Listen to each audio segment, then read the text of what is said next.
Death is the great lie upon which the fabric of human fear is built. You have believed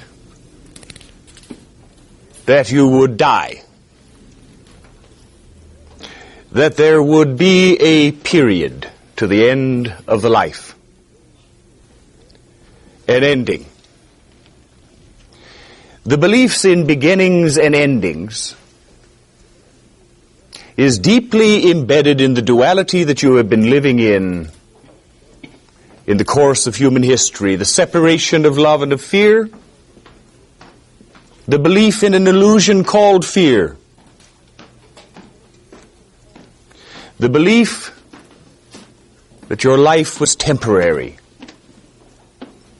To counter that fear, you adapted and adopted many belief systems, founded upon a hidden, niggling memory that things were not as they seem, that life does go on, but that memory overwhelmed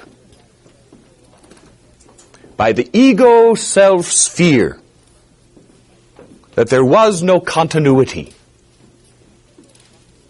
You feared death so much, and you feared life so much, that you created a heaven and a hell to provide the boundaries, rewards and punishments. Buried in your fear, believing that you were to die, has influenced every action, every thought, every response in your life. Everything predicated upon an ending,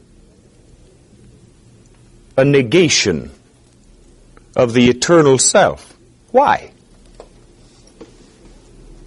Well, part of it is the evidence of your 5 physical senses. You see things born, and you see them reach their maturity, and you see them age, and you see them die. It's a lesson embedded in human life. But why don't you carry it farther? Why didn't you carry it farther? Why didn't you see that every death, quote, unquote, led to a rebirth in nature? You preferred to cling to that belief that when it's over, it's over. And you saw human beings die, and you saw them rot, you saw them turn to dust, and you said, well, there's the proof of it. When it's over, it's over. But this is a world, a school built upon faith as its primary underpinning. You are in this school, and have been in this school, incomplete, unbalanced. A physical self, a mental, emotional self, a spiritual self that you were none too sure of, and controlled and commanded by the ego self. Now, what is the ego self? It is your own creation as part of God's being, incarnating into an individuality for specific purposes, specific lessons that needed to be learned, specific opportunities and challenges to be encountered, a particular segment of your fear to be engaged. And so you made decisions about your persona and your environment. Every condition that was necessary to create a structure of opportunity for growth in a single life. And the ego self has been in charge all of these years, and the ego self as a creation of your own is finite. It is born, and it does die. And it has conditioned you, a multi-layered being, to believe that that layer is the only one that counts.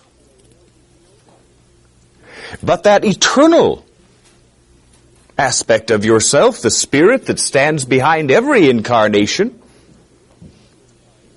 that is the true identity, has been in the background, making its presence known from time to time, but clearly not commanding, not even an equal partner. The journey that you have been involved in over these millennia has been the exploration of the darkness of fear, being convinced of the reality of an illusion, using the energy of your personal belief, stimulated by that fear, to empower that which you fear to harm you. And yet, since all fear is illusion, the only power it has to harm you is the power you give it. Love is the reality, the energy of the universe, the being of God. But love has taken a distant back seat to your ongoing love-hate affair with fear and limitation. You have bought the ego self's belief. You've bought it all. The ego self created specifically to illustrate to you areas of fear, of perceived weakness, perceived helplessness. And as the vehicle of your fears and as the master of your consciousness, you have bought that entire program all of these years, and you've been exploring the dark, and you've been finding out about victimization, and you have been giving your power away and having it snatched from you, life after life after life, and it's driven into your head, into the fabric of your being. I am a victim. I am powerless. All of it flowing from that underlying knowledge, I am going to die. And whatever power I have will be negated. Whatever I have accomplished will dissipate. And all of my beliefs and my loves and my hates are a mockery. And you look at that which is eternal and despise it, for you believe that you are not. And so you live your life as though it were the only life. And you live it in guilt, or you live it in fear, or you live it in pain, or you live it in dissipation. You live it selfishly. You live it with an attitude of self-sacrifice. You do everything but greet it with joy, because you know that it is only a moment, an eye blink of life, and then an eternity of darkness and questioning. Now that you are a graduating class from this specific school, now that you are going through an evolution that is a transformation, now that you have willingly chosen to become whole, now that you have traveled a path of pain and fear and found your faith, now that you are leaving behind that old and fearful self and that collection of beliefs that supported your feelings of inadequacy, now you are ready Now you are ready to be born into wholeness, an abstract term that you will render realistic in the remainder of this life and the lives yet to be experienced. Lives of wholeness. Lives in which you finally reveal and live the human purpose. Finished with the distraction of the darkness. Finished with your belief in your own weakness. A promise is being fulfilled in this time. Fulfilled on its own terms. The promise made by Jesus the Christ, made by His life, made by His apparent death, made by His eternal existence. The Christ that came to you, all of you, over and over again, and said to you, I am who you are. Who was a model for the process you've all been going through. The lives of temptation, the lives of fear, the lives of persecution, the experience of death, and now the crowning glory that justifies it all, the realization of eternal life. The miracles are your miracles as you become Christ.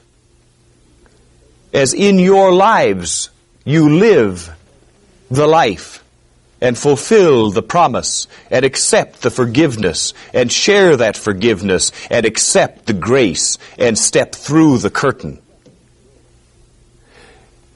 Day to day you are lost in the minutiae of life, dazed and confused, harried, driven from place to place by the urgencies, by the exigencies of your life. Your face turned away from love, having the engines of fear attack you again and again. You have been crippled, and now you are whole. You have been immobilized, and now you can walk. You have been lost, and now you are found. What is all of that going to mean to you? You who have in faith, blind faith, taken steps in your life and opened yourself to new beliefs that have brought upon you scorn from many, questioning, self-doubt, and yet you have persevered. You have continued to reach out for what you have known not. And in the courage that is your faith in action, you have been willing to face every fear that you have inherited, every fear that you have brought with you, every fear that was stimulated into life in this incarnation, all of the karma that you have carried with you from other lives, allowing it all to enter your life so that finally you will see it and recognize it as fraud. And the moment you begin to see through any one of your fears, it begins to vanish. You begin to withdraw the belief that has empowered it. You have all experienced this. Most of you having entered into this journey beguiled by the thoughts of healing, of peace, of universal love, oneness and wholeness, and having not the vaguest idea of the valley of the shadow of fear that you needed to walk through. That it wouldn't be easy, that there wouldn't be a perpetual smile of delight upon your face, that there would be struggle, that your nose would be rubbed in old error, that you would find yourself perpetuating blindness, mistakes, that old regrets would come to haunt you, that old jealousies would tug at you, that the anger toward your parents, toward your husband, toward your wife, toward your children, toward others in your life would not magically vanish in a puff of pink smoke, but would demand to be settled, to be engaged. Challenges that have thumped upon your door, that you have answered again and again when you have felt bruised and battered, your endurance tested, and finally your faith but a memory. And yet you have persevered, and your faith has grown because of your doubt. And that inner voice, that gentle and intuitive voice of the Spirit that you ignored for so long, you are learning to recognize and learning to follow. And the fear that has motivated your actions when you have been ruled completely by ego is beginning to dissipate. You are beginning to accept the responsibility of your life that is your true freedom. You are beginning to make the decisions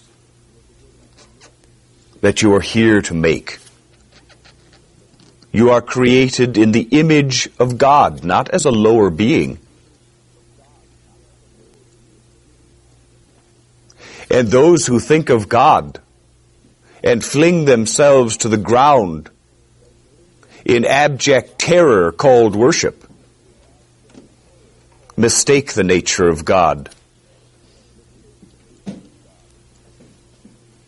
You are God, and that isn't blasphemy. That isn't putting man above God. It is recognizing that there is only God, that all else is illusion, that you have been scattered into this earth as though you were isolated individuals, and you have lived as islands, separated from one another by your mutual fear, by your mutual distrust. And now, as you awaken, you begin to reconnect. You open your eyes, and you see yourself surrounded by you, in many guises and many forms. This has been a process of healing. Healing an old wound. A wound that ripped your consciousness away from the awareness of God and of eternity. And now even the scar tissue disappears. The barriers that separated you from yourself melt away. And as you integrate spirit, so body, mind, and spirit become one. A triunity. Unity. The three elements that are one. And because this is a spiritual universe, as you allow the Spirit to enter you finally, it does not become one of three. It unites all. And the barriers end. And you stand here now on this day and this month and this year, unaware of your true nature, unaware of what wholeness means, unaware of what it will mean in your individual life. It is a time of self-discovery. It is a time of revelation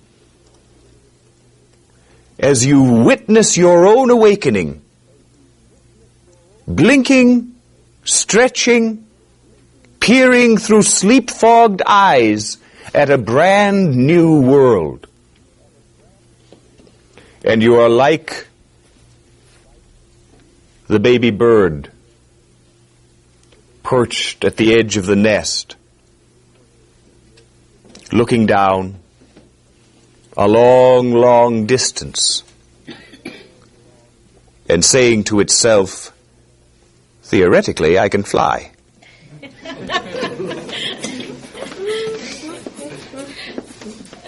But if that turns out not to be true, it's a long fall down. And so you need a little encouragement to leave the nest. Because you've been conditioned by the past. The bird can say with great justification, why would I think I could fly? I've never flown before. As you could say, how can I fly? How can I take full responsibility for my life? How can I march on bravely into the unknown when I've never done that before? When I have proceeded fearfully?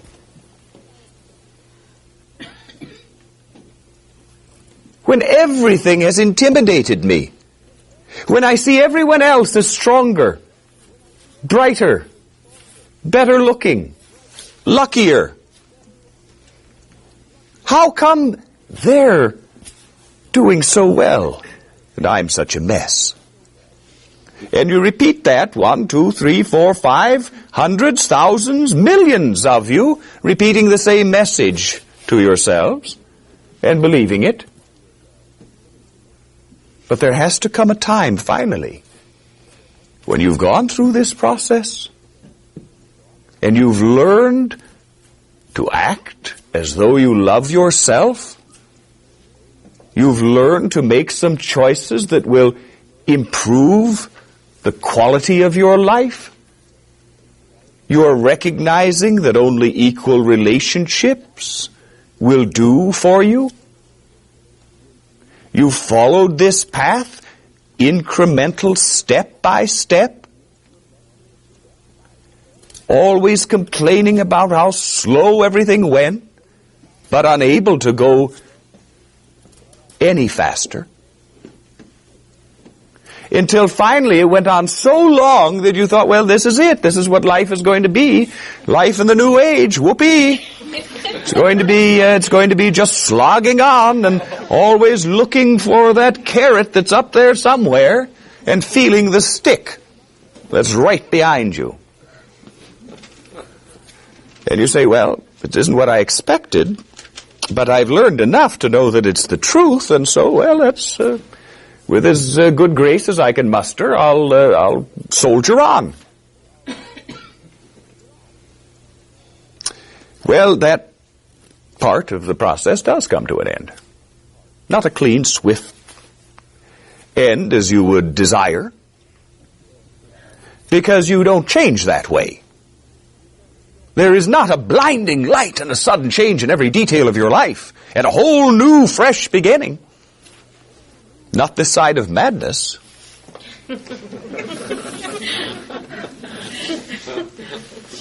You're growing up. You are becoming the first adult human beings. And as adult human beings, you're interested only in reality. And though you are discovering that reality has a lot more involved in it than you ever suspected before, you're not interested in fairy tales. You're not interested in lies and evasions. You're interested in reality. A better reality. You're interested in taking charge of your life. You're not sure you can do it, but it sounds like a good idea. But it's all theoretical. And in the meantime, you'll do your best. But you quail. You see the finish line. And you're not only exhausted from the race, but you're afraid to end it. What lies for me after the race? Well, you're going to find out. The time has changed. For you. For you who are the pioneers, the first class to evolve, the first to attain wholeness, though you'll spend lifetimes defining it and filling it. You have reached that point in the death-life transformation, the phoenix process. That point where you are no longer dominated by fear and by those aspects of yourself and of your beliefs that are dying, which has been the case up until now, but finally shifting the balance so that more and more and more and more as the time moves on, your focus is going to be on what is coming into being. The birth, the joy. This, and please do not underestimate the quality of your own process. This has been a very difficult thing to do. To willingly, out of faith alone, something as insubstantial and unprovable as a feeling, to be willing to die. Because that's what you're doing. That old self wasn't perfect. It was scared of a lot of things. It kept getting into bad love affairs and it kept screwing up. But it was you. It was your reality. It was familiar to you. Comforting. Even in its insecurity. And willingly, you have gone through a process to change lifetimes of patterning, to turn around 180 degrees and instead of fleeing, advance. Even when you didn't know where you were advancing to, how to get there from here, or what was involved, what you were going to find when you got there. In the sublime and perfect innocence of your love and your yearning to be free and to be whole and to be one with Christ. You have gone onward. And now, at last, freedom. At last, the end of the old self shriveling, falling away from you, a skin you can no longer wear. And you look inside yourself now, and you say, wait a minute. I've made some progress, yes. I mean, even I will admit I've made some progress. Pretty good progress in some ways. But I'm a long, long way from being whole. Well, I'm still going through this and that, and I certainly haven't brought balance to that relationship, and I haven't, I recognize I need to change, and I made some changes, but I'm not ready to solo. Not ready to fly. Soon, but not now. On that morning when I awaken, and I look into the mirror and I see a transfigured countenance, and I look inside my heart and I see wholeness, and find courage, and power, and strength, then I'll take charge when I'm ready. You're ready for the greatest leap of faith. You have prepared yourself by every faith-filled action that you have taken. This is the end of the end and the beginning of the beginning. You were dying, now you are being born. Well, both events are pretty traumatic, but one is infinitely preferable to the other. By being born, by coming out of your spiritual death into life, you negate death. You disprove death. And in the heart of your true knowledge, the knowledge that is not conditioned by the puny experiences of one little temporary ego self, but the knowledge that is the knowledge of the ages, is yours now. Not a theory, not a rumor. You, in connecting with your own higher self, with your own spirit, in becoming whole, have all knowledge available to you. Everything you need. Because you find that you don't need what you thought you needed. You thought you needed a lot of assurances, preferably ironclad contracts about what the future would hold. Now see here, if I do this and this and this, then I'd better be pretty sure that it's going to result in that and that and that. And if not, the deal's off. You have lived in all of these lives in two places, the past and the future. You have left pretty well uninhabited the present, because your lives have been looking backward over the shoulder in regret and in fear at who might be catching up, and looking down the twisting road in generally fearful anticipation of what might be coming, so that you've largely neglected the only moment of time in which you have power. The ever-present and eternal now. The past is history, the future is a rumor. Live in the moment and feel your power increase. See how much energy and time you've wasted on regrets and old angers and griefs.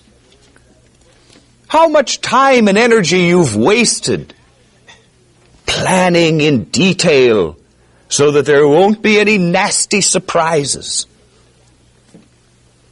How many times have you made plans? Long-term plans, serious plans, life-changing plans, and have them never turn out the way you planned. That's the way of plans. Because they're based on unreality. They're based on some theory that nothing changes. And so you sit on a Tuesday and you make a plan for a Friday. But the energy is different, and you are different, and the conditions are different. And all the choices you've made between Tuesday and Friday have changed the future. And all of the choices of all of the people you've been in touch with have altered the direction. And by the time you get to Friday, you look at Tuesday's plan, you say, well, that was pretty impractical, and you throw it away. Now you don't have to make that plan for Friday.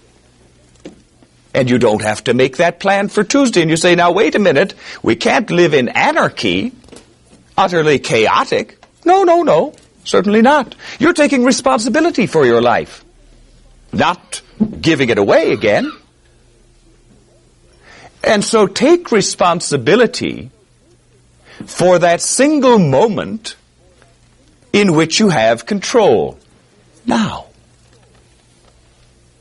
And make your plans loose and flexible, so that whatever surprises come, none of them will be nasty surprises. A nasty surprise is anything that happens that you haven't planned on. You determine the positive or negative value of the events that occur in your life. Yes, there are certain events that on the face of them seem entirely negative. But now you have grown long enough in the spirit to recognize that sometimes the most negative appearing events bear the most flavorful fruits. And so you cease to judge on appearances, knowing that appearances lie. And you make your choices on a hunch, on a feeling. And the more choices you make on a hunch and a feeling, the stronger your hunches and feelings get, the easier it is to recognize them. We say to you all of you, your lives are changing now. The finish line, that is to say, the experience of wholeness is here, here, here. It is the death of death and the birth of life.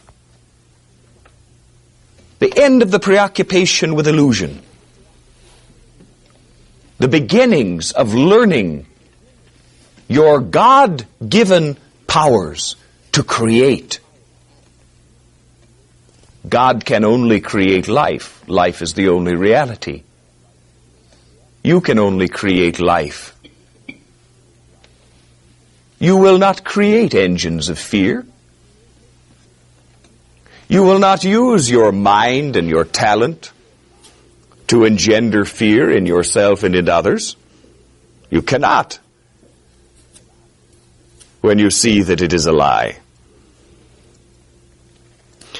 We say to you, my friends, be bold in this life of adventure. As the fear dissipates, as brick upon brick you build a new edifice,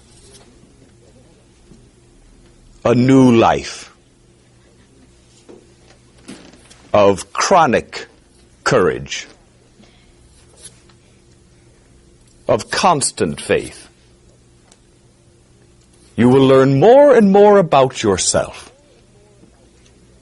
All of the positive elements of the self that have been hiding behind the negative.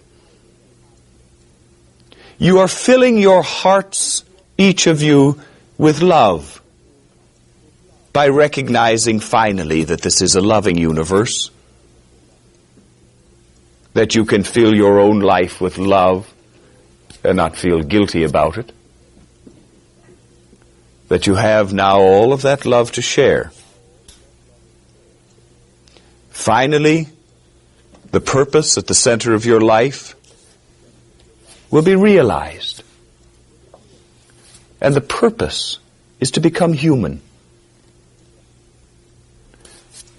The first human beings, a destiny of a race millions of years old, at last being realized. Past failures forgotten. You as a race are joining a reality that you can only imagine now. A reality that you are going to put flesh on,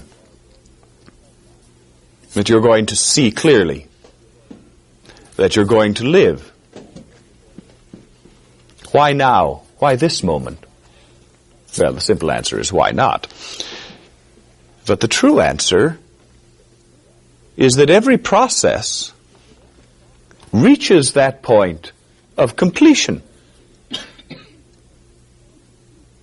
And as you reach this point now, you are completed. Done? Finished? No. You've got the new house, but you still have to paint it and fill it with furniture. But it's completed. It's a house. It'll keep out the rain. In its essentials, it is completed. In your essentials, you are completed. You're going to be finding out a lot about yourselves. How talented you are. How brave you are. How influential you are. How loving you are. How loved you are. More and more you're going to be experiencing people turning to you for love, for friendship, for advice, for guidance, for cheer, for sustenance, for wisdom. And at first you're going to say, who, me? But more and more you will accept, yes, it's a little embarrassing for me to say so, but it appears that I am wise. It seems as though I'm kind and loving. And no lightning struck me when I said that.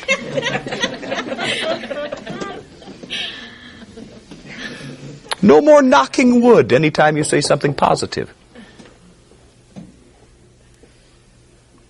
What's it going to mean? It's going to have a different meaning in each life, of course, because you're living different destinies together. But it's also going to mean the same thing in every life. Expansion, stimulation. Stimulation is anxiety with a fear left out. No more anxiety. Nothing to be anxious about. You're not going to die. Whew. Not going to die. Now that shell, sure, that'll be recycled, as it always is. But you're not going to identify with it so much anymore. You're not going to live and die based upon that outward being. You're going to see your true self in the mirror. And you're going to love every wrinkle and gray hair as it comes. Because it's not going to be a signal of oncoming decay and death, but a reminder of how your life is being filled with experience and being expanded by joy. For you there will be no age, no old age of uselessness,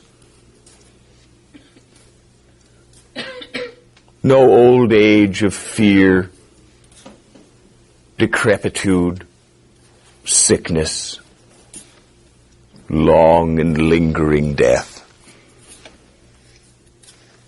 Because you're taking charge of yourself, not just in charge of making decisions, that's important, in charge of yourself, your being.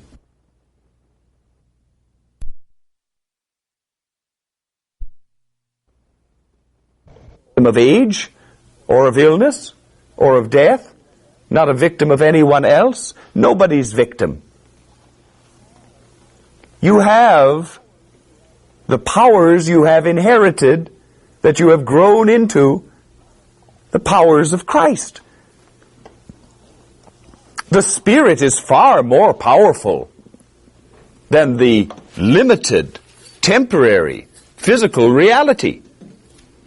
This physical universe is millions and millions of years old, and it's going to live millions and millions of years, but it's finite.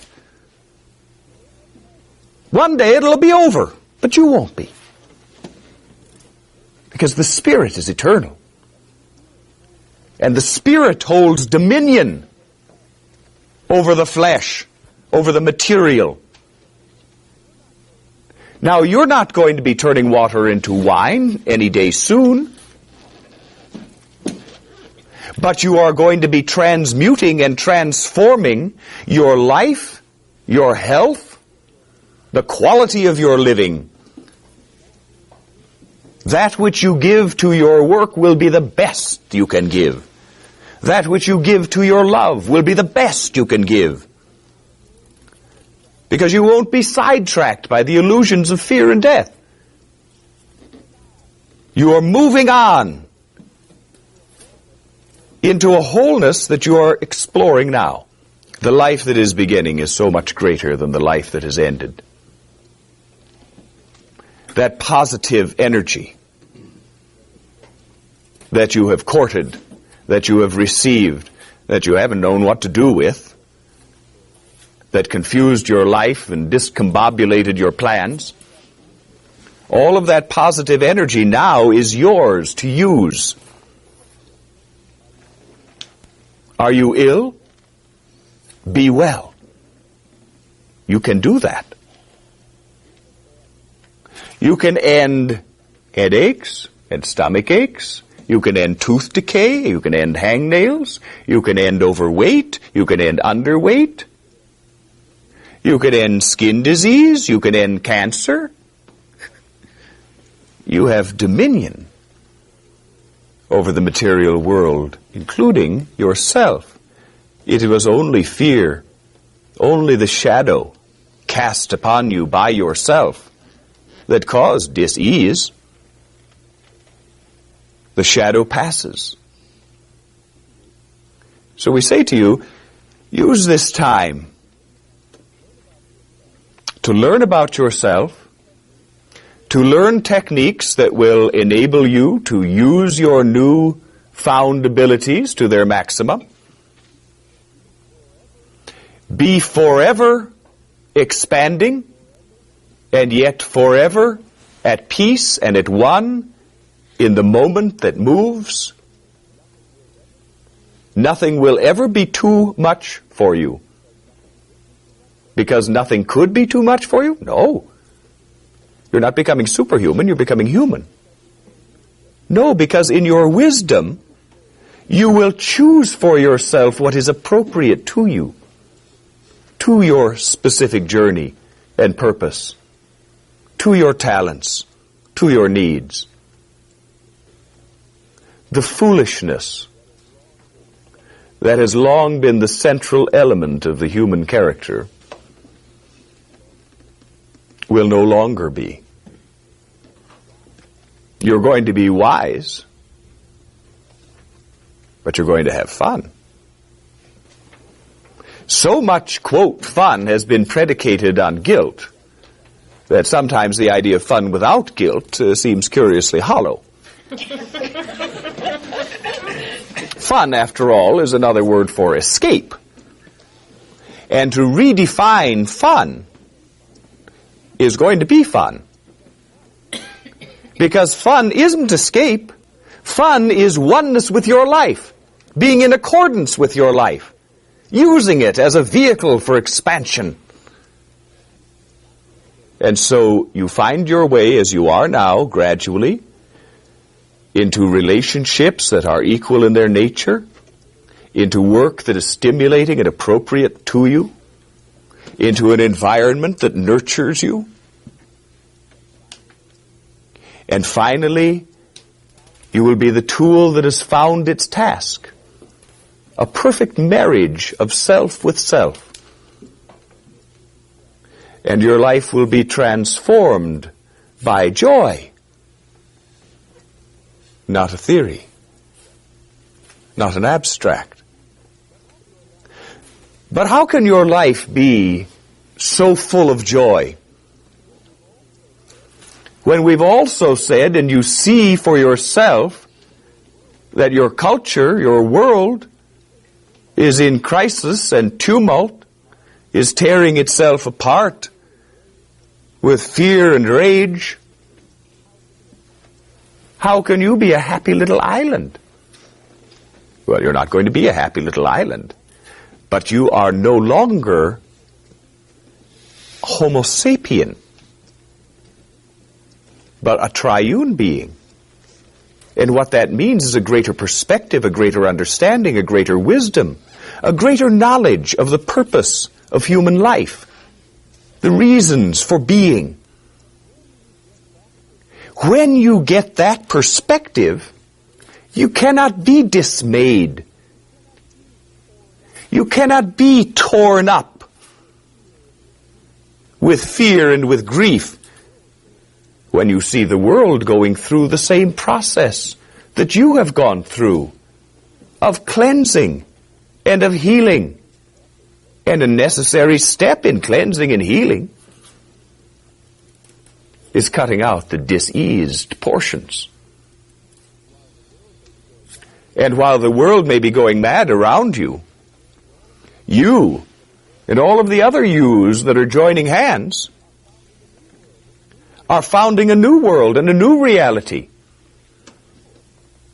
Much truer, much stronger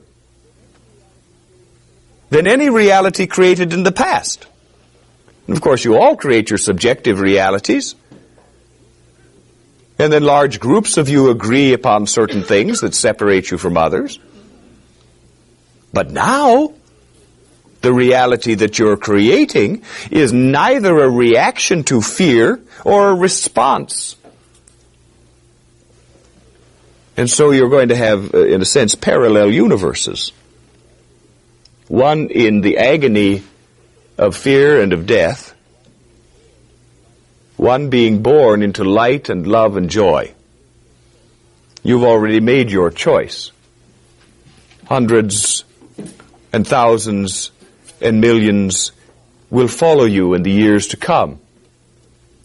And you will be a beacon to them. You will be sought by those who also wish to awake. And you don't have to go in the marketplace and stand on street corners handing out tracts. You don't have to threaten anyone. You don't have to decide for anyone. You will be found by those who recognize you as an awakener. And you will share your experience in a perfectly natural, loving way. And you will not take upon yourself the responsibility for the salvation of others, recognizing that each soul is saved in its own time and according to its own needs. Your responsibility is to shine, and you won't be able to help yourselves. You shine now. This is a vital and important and exciting time in this ongoing story of transformation. For you, the past can finally be buried. The need to know the future can be dismissed. You are the master of your fate. Nothing can harm you, for you are done with illusion. But as we said, there's not a clear-cut clipping away of the past. You're still in a process of growth. You're still in a process of releasing the drying tendrils of old fears that want to cling to you. But from here on out, day by day, step by step, you move further and further into the light. It is a time of celebration, of hosannas. You don't know what's coming, and it doesn't matter. You will be sufficient for every challenge. That is the lesson that you have learned. You are enough. Little you is gone. This period of time right now, between now and Easter, is a time that you need to be particularly awake and alert. Many significant things will occur in your life during this last week and the week to come. Even minor events need to be looked at, turned over, felt. The initiation into wholeness is completing itself. Long years of preparation are bearing fruit, and so we say to you that over these next 6 months, roughly, it's going to be a time of transition, a time of challenges, but increasingly rewarding, increasingly positive. You will do yourself the most good by listening to your intuition, by accepting the challenges, by leaping off into space, by flapping your wings and assuming that you can fly. You will fly. But it takes a lot of courage to make that first leap from the nest. And so when opportunity comes to you, and your first response is, it's too soon, it's too big, jump. Jump. It's the test of your faith. Is an opportunity going to come to you in which you are invited to jump out into space and then say, whoops, sorry? No. You're not in this process to have your fears confirmed, but to have them denied. Fear is illusion, and you're going to prove it to yourself this year. Each and every one of you, in the way that is most germane and most vital to your own life and your own process, you are going to prove to yourself that you are worthy and that you are courageous. Your lives are going to improve, each and every one of you. Your attitude is going to improve. Your relationships are going to improve. You will not be preoccupied with the past. Areas where you have been concerned that you could not find forgiveness, you're going to find forgiveness without even looking for it, because it's a part of you. It is the highest form of love, and you are filled with love. No more regrets, no more angers, except righteous anger. And parenthetically, we want to say that it's not that anger is bad. The anger that Christ felt when he chased the moneylenders from the temple was a good anger. A cleansing anger. Not rage. That's fear. As a matter of policy, expand. As a matter of policy, be bold. As a matter of policy, break old patterns. You will be rediscovering yourself, allowing your nature to bloom. You cannot know the full extent of your abilities. You cannot know what your future will hold.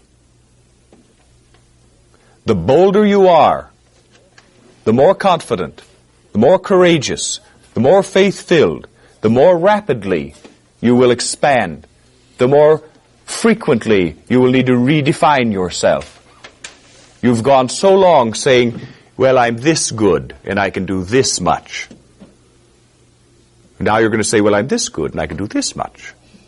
And then in a week you're going to say, well, I'm this good and I can do this much. And more and more. And you think, where will it all end? It doesn't end. Growth is the law of the universe. The perfection of God grows in perfection. See yourselves truly, not as victim, not as poor me, not as dumb me, not as clumsy me, as a hero, as a heroine, embarked on a great adventure, full of love and laughter, excitement, thrills and chills. An adventure. Life is an adventure. It's not a tragedy. It's not a soap opera. So live it as an adventure. And you know, you've all seen enough movies to know what the adventuring heroes do. They don't sit around and ponder and wonder, shall I not? Do I dare, do I not? They leap into the action, confident. Why are they so confident? Because they know they're the hero. The hero lives past the last reel. Well, you're each heroes, and you're all going to live past the last reel, so you might as well have a good time. Our work is nearly done. As Plautus. The purpose of our being here, what we have had to offer for the last number of years, has also been illustrative. Here is higher self. Oh, doesn't Plautus know a lot? But you're Plautus, and you're Plautus, and you're Plautus, and you all have higher selves, and there is no hierarchy. You all know a lot. And for Paul, this was the necessity for his journey. Full of doubt, full of suspicion, learning gradually to trust, to open. And so that wholeness that encompasses you, the ego self, you, the physical self, you, the spiritual self, coming together and becoming as one, well, that's what's going on here too. And so as these months progress, there's going to be less and less of Paul over here and Plautus over here. Unity. And the eyes will open. And the process will continue as it will in each of you. Where you learn who you really are. You become yourself. And you don't know who that self is going to be. And that's the adventure. So we'll end this reading now. Bid you Godspeed as your journeys take on a new aspect of life, a new confidence. See happening as far as President Reagan the next number of months, and also who might take power after that?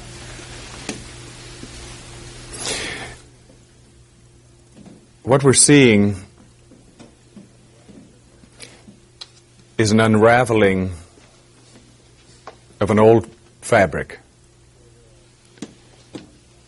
where there are appearances on the outside but a rotting away on the inside. That the rotting is the reality, the appearance is the lie. This is the year in which the lies become obvious, where the house of cards begins to collapse. As a nation and as a people, we've been living in dreams, some of them comforting, some of them frightening. But the rulership of dreams, the time of dreaming is over. It's the time for the realization that goes beyond dreaming. Reagan is every man. He is who you are. Not evil, well-meaning, not over-bright, living in a structure of belief conditioned by old fears. Fears of his youth, now writ large in his age. He's going to be losing touch more and more, losing control more and more. On the one hand, you'll see what appear to be triumphs, but you'll see them undermined right away because they're built on sand.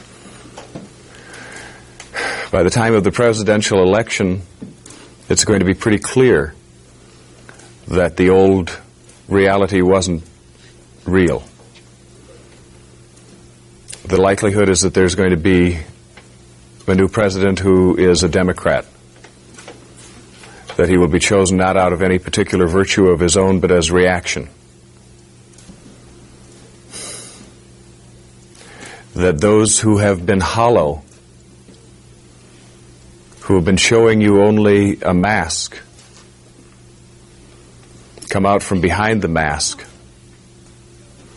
You see the reality, and you dismiss it. With Bush, I believe the hollow reality is going to be coming more and more into view in his connection with what has gone on before. Less and less will people accept emptiness. More and more will they see whether or not the emperor is naked. Yes? Paul, can you explain something about the earth changes that you're talking about in the newsletter?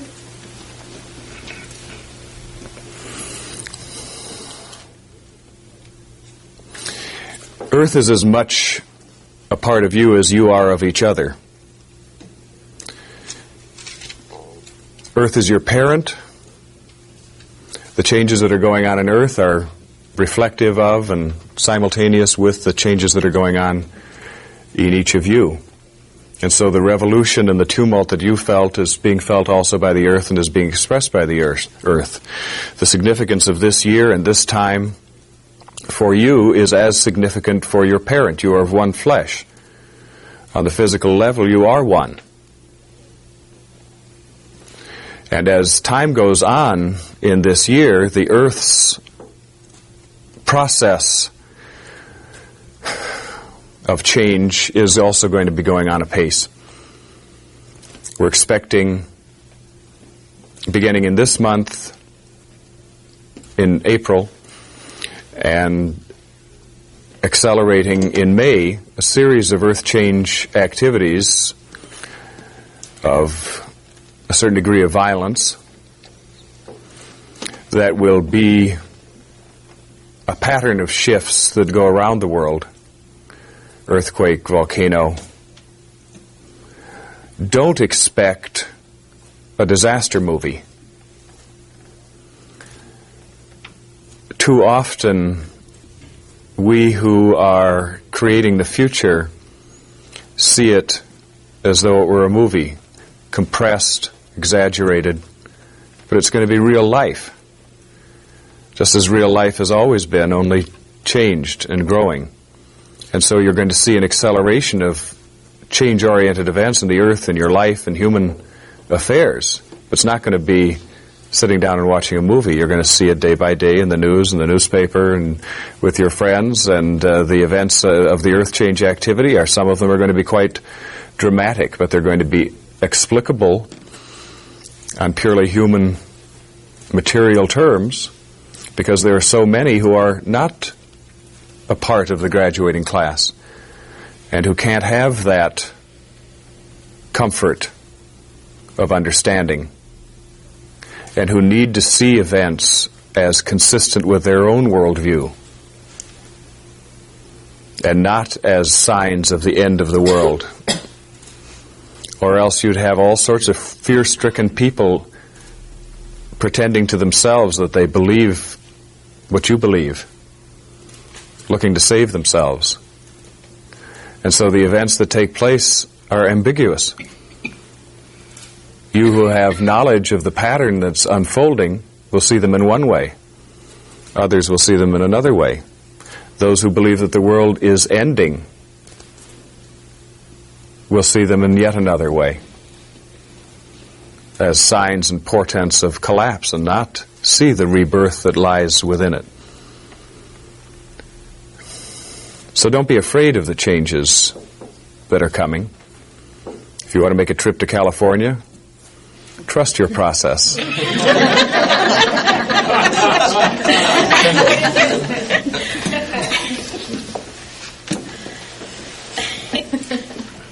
Plautus, can you tell us about the existing ozone layer condition and perhaps its effect on the northern hemispheres, and also how we can help in the healing process? Yes. There is a negative effect, but understand that fear plays a large role in this too. The ozone layer is being affected by these polluting influences and devices. But two things are happening, one negative and one positive. As we said earlier, you have dominion over the physical world, over your own reality. Though you know it not, you're already adjusting on an atomic level to the changes that are taking place in you, as well as to the changes that are taking place in Earth and on Earth. You are adapting. You have nearly infinite power to adapt. The changes that are feared to accompany the diminution of the ozone layer will have negative results on those caught in fear and those who believe in negative results. But others will be changing their systems to adjust to changing conditions. Humanity has survived for so long because it has been constantly adapting to changing world conditions. You couldn't go back into the Pleistocene age and live. The world has changed too much, and you with it. And as these changes take place, you may view them as negative in some sort of an absolute sense, but you are adjusting to them and they won't be negative for you. The world in its changes is transforming also to a new level of its development. And some of its changes will begin to seem as poisons, just as some of your changes have been painful and difficult for you and misunderstood by others and by yourself, because you haven't seen what you're becoming. The earth is changing also, and it is becoming new, and it's becoming renewed. And so the same influences that are causing the death are influencing the rebirth. And so the earth that is vanishing is at the same time being replaced. And just as you've managed somehow to adjust to your own changes, so is Earth going to manage to adjust to its changes and ultimately thrive when fear and the results of fear are removed also from its environment, its spiritual reality, its physical reality. Yes? Plautus, can you tell us what is going to happen to the Plautus Paul? About what? Plautus Paul connection. You're seeing it. You are seeing what is happening. It will grow to be more comfortable. Now there's a bit of a pendulum swing, a little more Plautus, a little more Paul, a little more Plautus, a little more Paul. But gradually that swing will find its balance. And this stage of Paul's process is also for you as an illustration, as have all of the messages of Plautus been concerning Paul, but concerning each of you too. And so what you can see that is taking place here is exactly no different, the same process that's going on in you as you become more and more enlightened, more and more whole, and yet shaky at this point. Plautus, you said that we didn't have to worry about saving anyone else. Yes, and we realize that sounds harsh and uncaring, but it's not. It is. I worry yes. about the youth that are the drugs and all that. There's absolutely nothing to worry about, and that's the enlightenment that comes when you recognize that every stage of this process, every step of this process, how it affects you and how it affects every other individual is vital for you and for that individual. In other words, your response to the situation regarding youth and your concern regarding the drug situation is important for you, for your growth, for your understanding. But the situation itself is just as important for those who are embroiled in it. Appearing to be negative, and perhaps if you see only the one life, definitely negative. But if you see that life in context, only a part of growing, only a part of experiencing, only a part of determining the true nature by exploring the darkness, by exploring the fraud.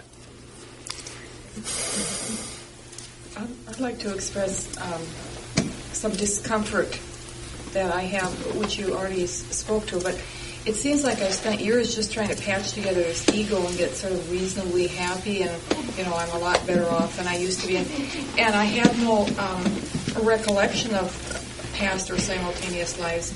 And so it just really isn't comforting to know that my spirit lives on, particularly, although I can say, well, I'm going to get less attached to this ego self. But all right.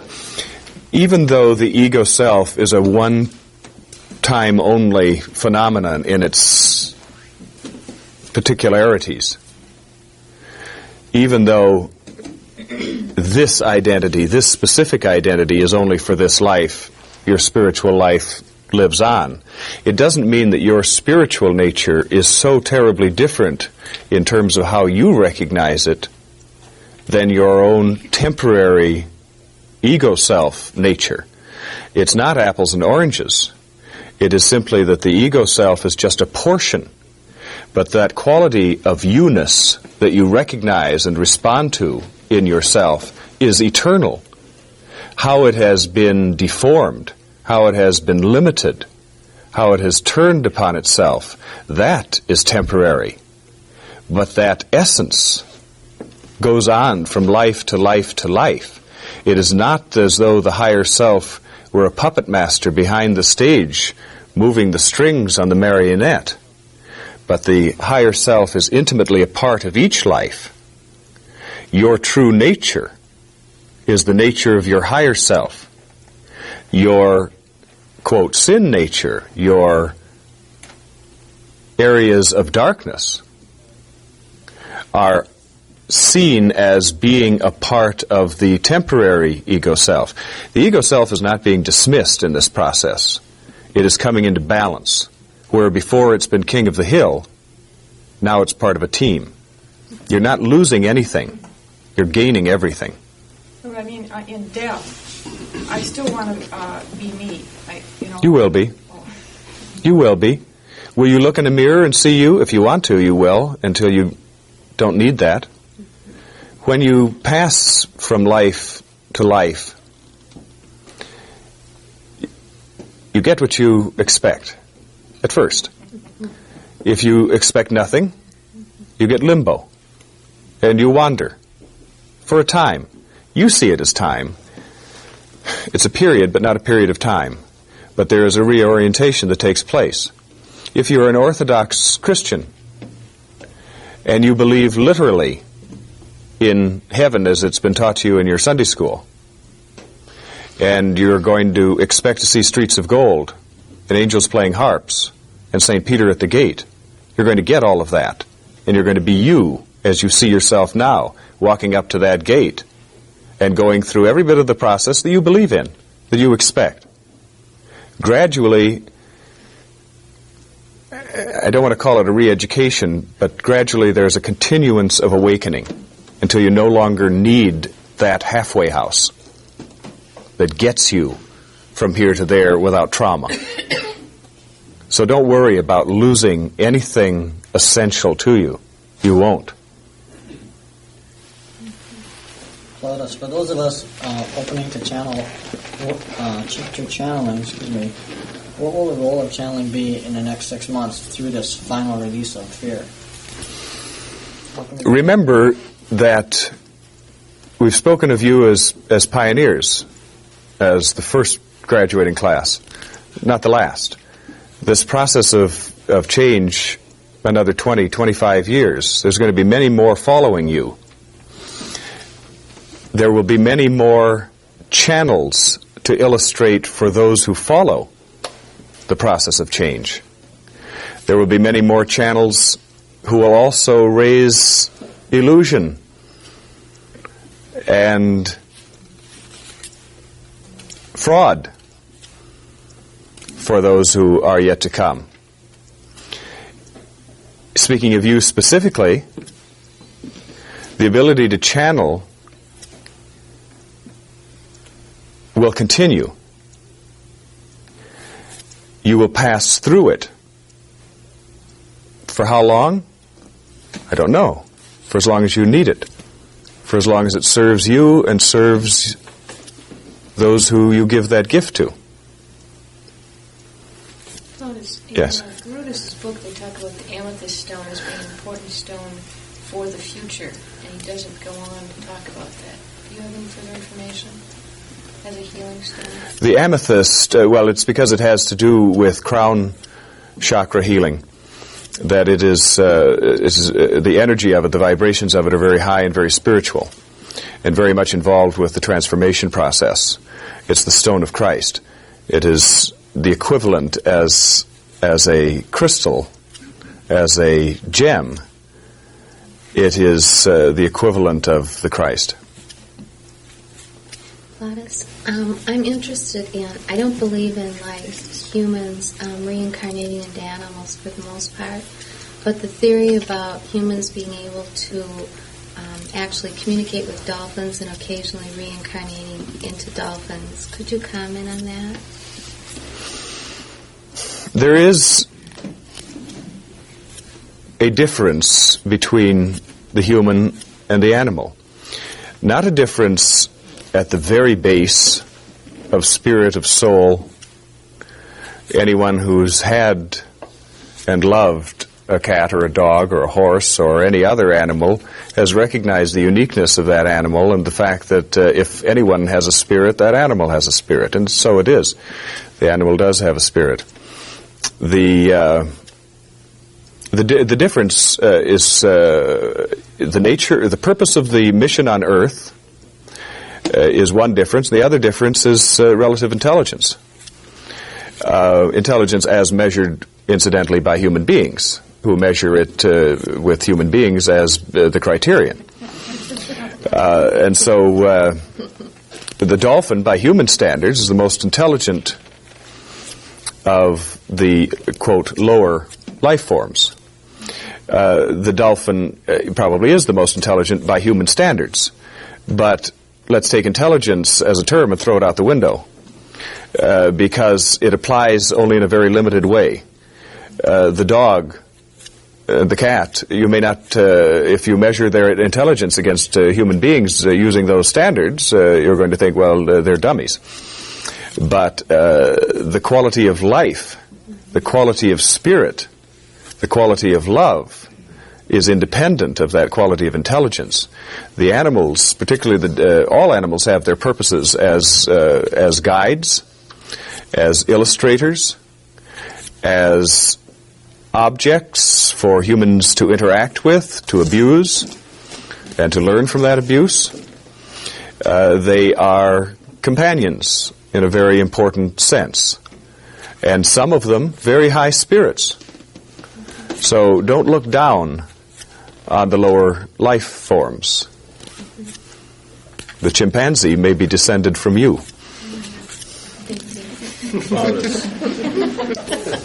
I started a new job, strictly commission. I haven't made any money, although I've been there 4 weeks.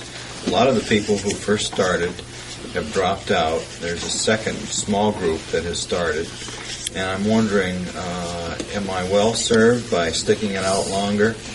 Or should I give it just a little bit more time? And we would say that a good time for you to make up your mind is about 2 weeks, week and a half, 2 weeks from now. Oh, that much time. Okay. You may, if you think, well, I know now, that's tomorrow or the next day or the next, go ahead and make the choice now. But sometime within these next, about a week and a half, Do you see you'll see it working out, or can you tell? Oh, it'll work out.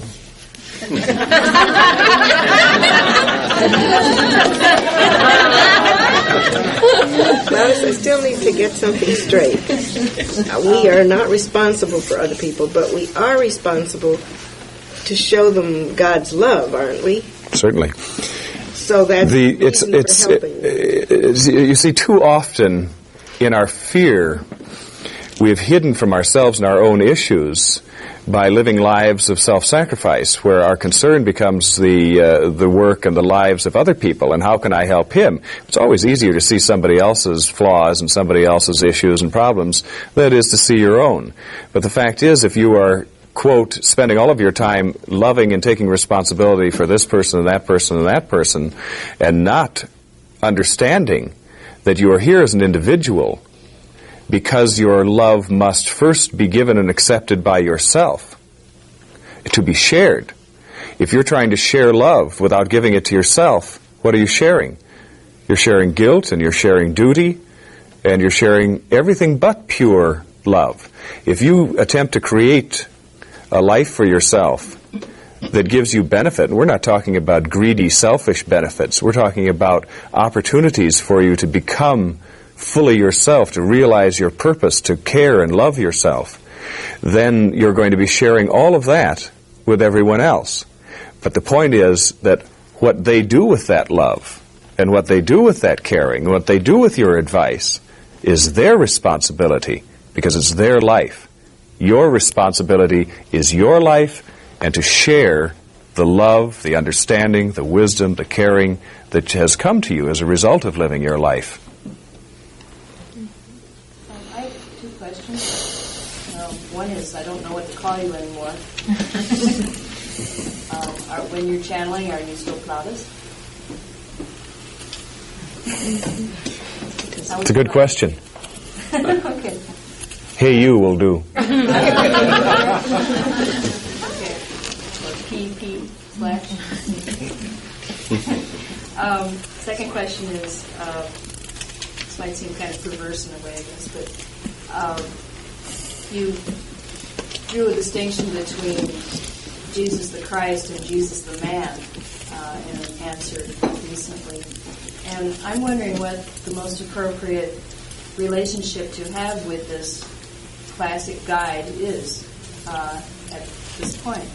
Well, all right, Jesus was both. Jesus the Christ was both. He appeared at a particular time in human history to be two things: to be accepted and seen as being a man, and indeed to be unaccepted because he was seen as being a man, but also to be a model as to what the human being will ultimately be, which is Christ. And so Jesus the Christ was at once Jesus the Christ and Jesus the man. The man for that contemporary time, which has led all the way up until this time, the man flawed, the man full of fear, the man subject to temptation, a human, according to all past definitions of human, but also a human according to the ultimate definition of human.